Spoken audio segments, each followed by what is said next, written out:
Eu tenho uma notícia também que está com destaque na homepage do UOL, né, a respeito também, e tem a ver com as questões de articulação em Brasília, pensando muito na eleição de 2026, que o governo Lula exonerou aliados de deputados que votaram contra a medida provisória do aumento de impostos, né? O governo começou a demitir, nessa sexta-feira, indicados políticos de deputados que votaram contra a medida provisória do aumento de impostos, numa primeira ação para retaliar os integrantes da base governista que não têm seguido as orientações do Palácio do Planalto. 5 superintendentes regionais de ministérios ligados ao MDB e o PSD foram exonerados. Um integrante do Planalto disse que os aliados foram alertados de que essa votação era decisiva e que aqueles que se posicionassem contra a medida provisória fariam opção de sair do governo e aí, plau.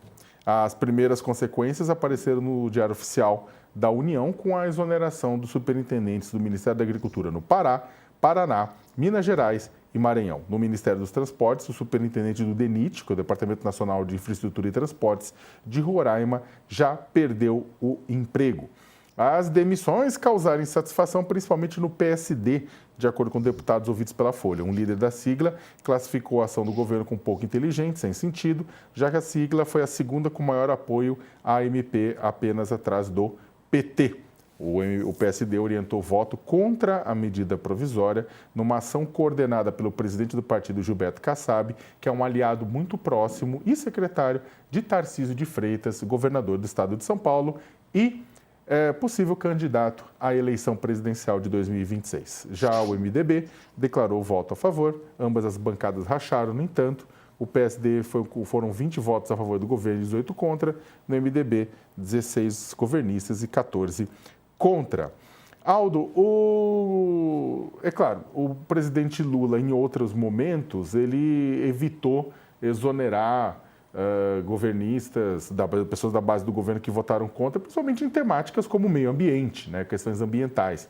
Né, houve votos maciços contrários ao governo, o governo não exonerou. Aqui na questão da medida provisória, que diz muito respeito aos recursos que o governo vai ter no ano que vem, né, a possibilidade de fechar as contas no ano que vem, a possibilidade de tirar dinheiro de investimento, educação e saúde para fechar as contas, o que reduz a capacidade do governo de ser mais efetivo no ano eleitoral, também parece que deixou o governo insatisfeito.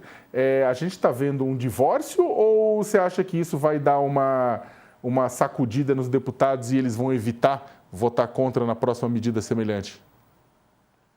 Bom, eu acho que existe uma conduta estranha tanto do lado do governo quanto da oposição.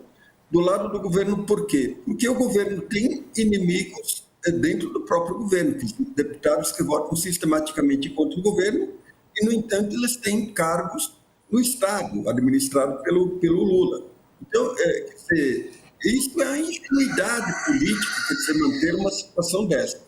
E, por outro lado, é muito estranho um partido como o PSD do Kassab se queixar da demissão de aliados, porque o Kassab tem declarado sistematicamente que, em primeiro lugar, se o Tarcísio for candidato, ele apoiará o Tarcísio, se o Tarcísio não for candidato, possivelmente o candidato do partido será o Ratinho Júnior.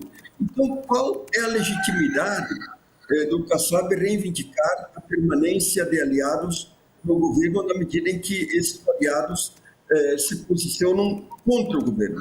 Claro que há situações ambíguas, por exemplo, tem parte do PSD que apoia o governo, vai com Lula em 2026. No entanto, eu acho que essa separação do joio e do trigo acerca de quem vai estar com Lula e quem vai estar contra Lula em 2026, ela começa a se definir de agora em diante. Ricardo? Olha, eu concordo com o Aldo e, na verdade, a gente não pode ignorar, Sakamoto, que esse tipo de episódio ele está se tornando muito recorrente.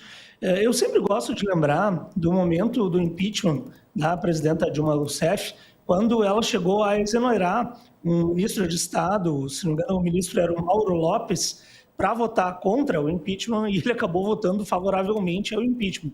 Ou seja, um ministro da Dilma Rousseff acabou sendo exonerado para votar por ela e acabou votando contra. Então, essa situação ela levou ao paroxismo, isso que o Aldo está relatando. Então, realmente, me parece uma ingenuidade por parte do governo e talvez até uma certa incompreensão de como lidar diante das transformações recentes da política brasileira. Isso porque depois de 2016, quando as emendas parlamentares se tornaram impositivas, o executivo ele acabou perdendo uma fonte de barganha que ele tinha com o Congresso. Antigamente, o executivo conseguia condicionar a execução das emendas parlamentares à votação desses congressistas nos projetos do governo. E desde então, a situação se tornou muito mais difícil, muito mais hostil para o governo federal, e o governo Lula está tentando lidar com isso da maneira que ele pode. O governo do Jair Bolsonaro, inclusive, ele até terceirizou o seu governo para o Arthur Lira, naquele contexto, ele simplesmente desistiu, viu que não tinha condições, e o governo Lula está tentando com os instrumentos que ele tem, mas ao mesmo tempo não está se dando conta de que o jogo é outro, que agora é preciso de alternativas diferentes. Agora não basta mais utilizar aquilo que funcionou no passado, lá atrás, quando o Lula chegou a ter 80% de popularidade. Às vezes me parece que o presidente Lula, ele age um pouco como aquele treinador de futebol retranqueiro, que só sabe fazer uma coisa e vai sempre apostando nisso. Muitas vezes funciona, mas às vezes é necessário buscar uma alternativa diferente, considerando que o adversário se posiciona de forma diferente também.